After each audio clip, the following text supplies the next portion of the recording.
Vaksinasi massal khusus kalangan remaja dan anak-anak usia 12 tahun hingga 18 tahun yang digelar perdana di RSUP Muhammad Husin Palembang membludak. Kegiatan vaksinasi massal pertama yang disarankan terhadap 1.000 hingga 3.000 anak dalam sehari yang divaksin menimbulkan kerumunan pada saat peserta mengantri untuk dilakukan vaksinasi. Akibat kondisi yang membludak dan terjadi kerumunan tersebut akhirnya membuat pihak rumah sakit memutuskan untuk membatalkan kegiatan vaksin terhadap sebagian peserta vaksinasi yang baru mengantri.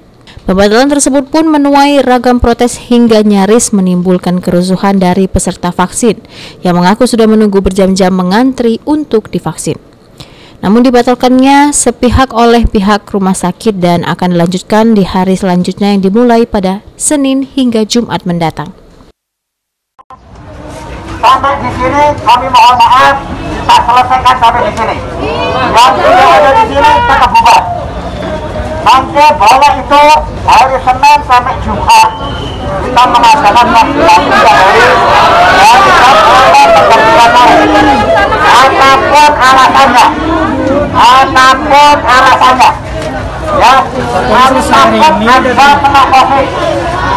Kami takut Anda kena COVID. Nanggung, Pak.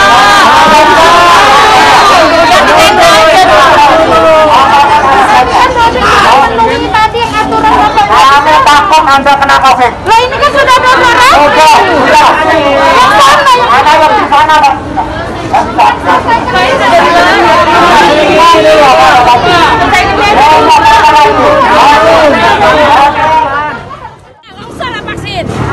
Kasihan yang dari pagi. Kenapa Bu ini Bu? Ngantri disuruh bubar di sini. Iya.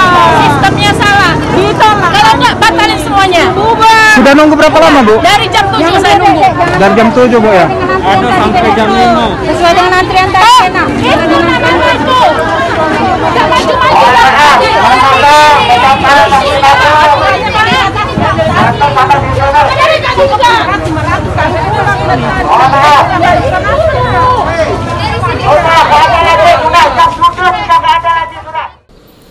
Sementara itu, Sudarto, Ketua Pelaksana Kegiatan Vaksin RSMH, menegaskan pihaknya sudah membuat aturan terhadap calon peserta vaksin yang ingin divaksin di RSMH, khususnya yang berusia 12 hingga 18 tahun. Dengan mendaftarkan diri secara online melalui link website resmi vaksin RSMH, sehingga para peserta vaksin yang terdaftar akan langsung mendapatkan jadwal untuk divaksin yang sesuai dengan waktu yang ditentukan saat pendaftaran online. Terkait adanya penumpukan dan nyaris rusuh saat mengantri hingga terjadi pembatalan untuk divaksin, pihak RSMH mengungkapkan hal tersebut terjadi karena ulah masyarakat yang tidak sabar dan tidak patuh pada aturan yang sudah disampaikan. Pengaturan kita itu sudah jelas sebetulnya lewat online itu. Aplikasi itu untuk tujuannya supaya dia datang dengan waktu yang sudah ditetapkan di aplikasi itu. Nah, cuman kadang-kadang masyarakatnya yang pengennya cepat sehingga agak terjadi. Masyarakat yang lagi mengantri untuk vaksinasi ya harus mau diatur. Kalau enggak ya nanti kita akan kita stop untuk supaya dilakukan. Okta Alfarisi, PAL TV.